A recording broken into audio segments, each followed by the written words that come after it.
Hello students, and welcome you all again to this video lecture series on chapter mechanical testing of metals. In previous few videos we have seen the impact tests in detail.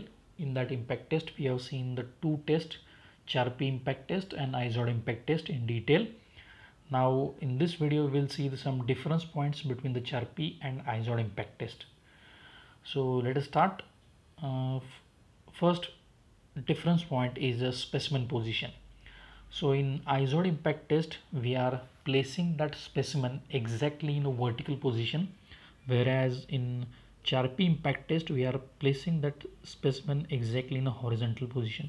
So in the diagrams also you can observe in IZOD test, we are placing that specimen vertically, whereas in Charpy test, we are placing that specimen horizontally like a simply supported beam. Second difference point of a strike. That means where your hammer hit to the specimen. So in IZOD impact test, upper tip of the specimen will get hit by the or will get struck by the hammer, upper tip of the specimen. Whereas in Charpy impact test, that point of notch in opposite direction. So in that diagram also you can observe here is the notch in the IZOD test. In same direction of the notch, hammer will hit or pendulum will hit at the tip of that specimen.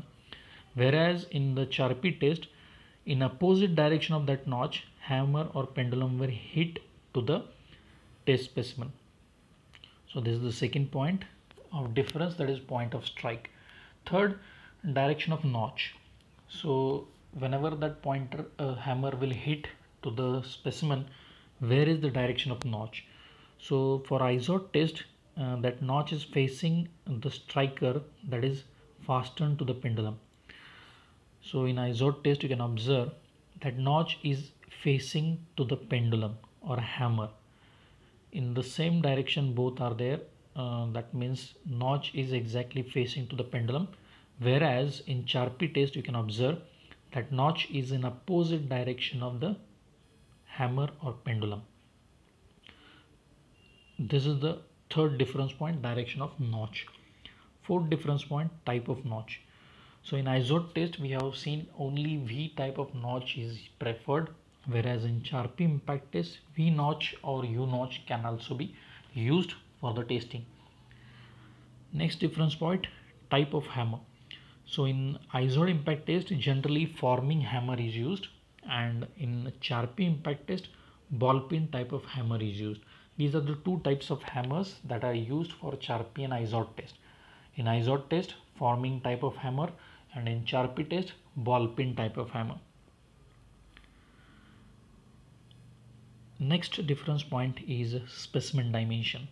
So whatever test specimen you are taking, it is having different dimension in both the test. In IZOD impact test, it is having a sample size as a 75 mm length and cross section 10 mm by 10 mm. Whereas in Charpy impact test, it is having length 55 mm and cross section area as a 10 mm by 10 mm. In this diagram also you can observe the specimen dimension. Length is having 75 mm by 10 mm by 10 mm, whereas for Charpy it is having 55 mm by 10 mm by 10 mm.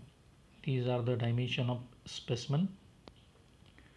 Next difference point is release height or angle. So in IZOD test we are releasing that hammer or pendulum from less height, that is h is equal to 0.758 meter, or in angle in degrees we can say it as a 85-degree angle.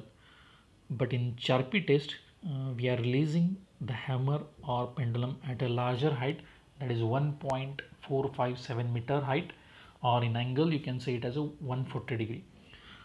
For IZOD it is 85 degree and 21 minute exactly. You can just remember as 85 degree releasing height or releasing angle. That is the difference point, release height or angle. Next difference point, initial potential energy. So initial potential energy is mgh, we can find it is 162 joules for the IZOD impact test, because from less height we are releasing the hammer, that's why less amount of energy in a IZOD impact test will be there on the specimen. Whereas in Charpy impact test we are releasing that hammer from larger height. That's why that initial potential energy will be more, that is 300 joules we are using.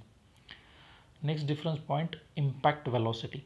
So here impact velocity, you can here again by mistake it is written as impact energy, that is impact velocity. Impact velocity can be found by square root 2gh, and it is here less amount of energy because we are releasing it for the less amount of height. That's why again here less amount of energy is required, velocity is required, or less amount of energy you will get, that is 3.856. Whereas in Charpy test that velocity is 5.346. that is the velocity in the Charpy test. So these are the few difference points between the Charpy and IZOD test. In many of the cases we require these difference points for the multiple choice question purpose also, or for the descriptive exam purpose also.